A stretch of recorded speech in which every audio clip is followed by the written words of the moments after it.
દાસ્તાન ગામ નજીક આવેલી રિયાન પેપર મિલ દ્વારા થઈ રહેલા ગંભીર હવા અને જળ પ્રદૂષણને કારણે આસપાસના ગ્રામજનોમાં ભારે રોષ ફેલાયો છે. ગ્રામજનોએ ગુજરાત પ્રદૂષણ નિયંત્રણ બોર્ડને આ મામલે સત્તાવાર ફરિયાદ નોંધાવી છે, જેમાં મિલ દ્વારા નિરંતર ઝેરી કાળો ધુમાડો, દુર્ગંધયુક્ત વાયુઓ અને પાર્ટિક્યુલેટ મેટરનું વિસર્જન કરવામાં આવતું હોવાનો આક્ષેપ છે. પ્રાપ્ત માહિતી મુજબ પેપર મિલના બોઇલર, થર્મિક ફ્લુઇડ હીટર અને અન્ય પ્રક્રિયાઓમાંથી દિવસ રાત કાળો ધુમાડો નીકળી રહ્યો છે, જેના કારણે સમગ્ર વિસ્તાર ગાઢ ધુમ્મસમાં ઢંકાઈ ગયું છે. આ પ્રદૂષણના લીધે આજુબાજુના ગામોમાં અરાજકતા અને જીવન મોતની સ્થિતિ સર્જાઈ છે.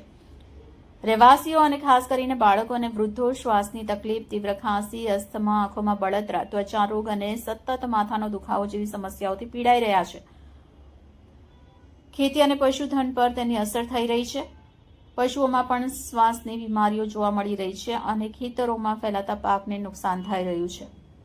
મિલનું કેમિકલયુક્ત પાણી નજીકના નહેરમાં છોડવામાં આવતું હોવાથી જળ પ્રદૂષણ ફેલાઈ રહ્યું છે, જે લાંબા ગાળે આ વિસ્તારની જમીન અને પાણીને બિનઉપયોગી બનાવશે. ત્યારે ગ્રામજનોએ ફરિયાદમાં સ્પષ્ટપણે જણાવ્યું છે કે આ પ્રદૂષણ air prevention and control of pollution act 1981 અને એન્વાયરમેન્ટ પ્રોટેક્શન એક્ટ 1986ના નિયમોનું સીધું ઉલ્લંઘન છે. મિલ દ્વારા પ્રદૂષણ નિયંત્રણ યંત્ર જેમ કે બેગ ફિલ્ટર, સ્ક્રબર યોગ્ય રીતે ચલાવવામાં આવતા નથી અથવા તો તે બિલકુલ અપૂરતા છે. આ જીવલેણ સમસ્યાને ધ્યાનમાં રાખીને જીપીસીબી સમક્ષ તાત્કાલિક માંગણી કરવામાં આવી છે.